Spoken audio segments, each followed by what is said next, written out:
দলের হোক, যেই মতের হোক, এখন তো আওয়ামী লীগ নাই।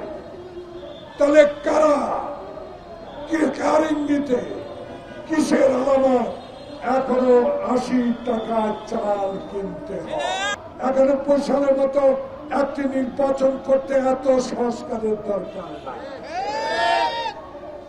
যে সংস্কার প্রয়োজন, যে সংস্কার দিয়ে জনগণ 40 টাকা চাল কিনতে পারবে, সেই সংস্কার আমার দরকার। শেখ হাসিনা কি স্ট্যাটাসে ভারতে আছে এটা কিন্তু বলতে পারছে না। বাংলাদেশের তার যে দুটি পাসপোর্ট, সেই দুটি পাসপোর্ট, একটা কূটনৈতিক পাসপোর্ট, একটা জাল পাসপোর্ট, দুটাই বাতিল করেছে। তারপরে কি স্ট্যাটাস আছে, ভারত কিভাবে তাকে রেখেছে, কোনো উত্তর দিতে পারছে না, কোনো ব্যাখ্যা দিতে পারছে না। দিবেন কি করে? এত বড় ভয়ঙ্কর দুর্নীতিবাদ, তাকে যে আশ্রয় দিচ্ছে ভারত, তাহলে কিসের ভিত্তিতে? তার কোনো উত্তর নেই, এটা দিয়ে যাচ্ছে। একা থাকার দুঃখ বড় মোটা। চলে আসেন, আমাদের কাছে আসেন, আমরা কাশেমপুরে আপনাদেরকে ভালো জায়গা করে দেব। বীর যোদ্ধারা আবার স্লোগান তুলেছে, আবু সাইদ মুক্ত, শেষ হয়নি যুদ্ধ।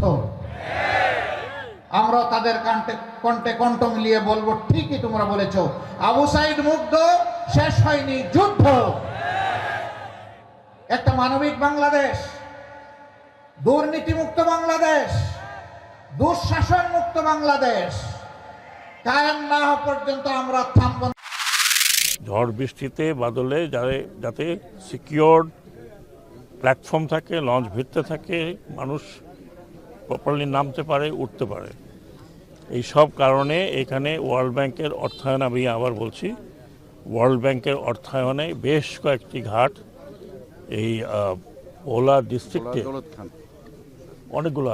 অনেকগুলো আছে মনপুরা থেকে শুরু করে এ পর্যন্ত এই ঘাটগুলো তৈরি হচ্ছে। আমি আসছি জায়গাটা দেখতে, কারণ আমাদের কাজ অতি সত্বর শুরু হবে এবং এই বছরের মধ্যেই আশা করি কাজটা শেষ হতে হবে।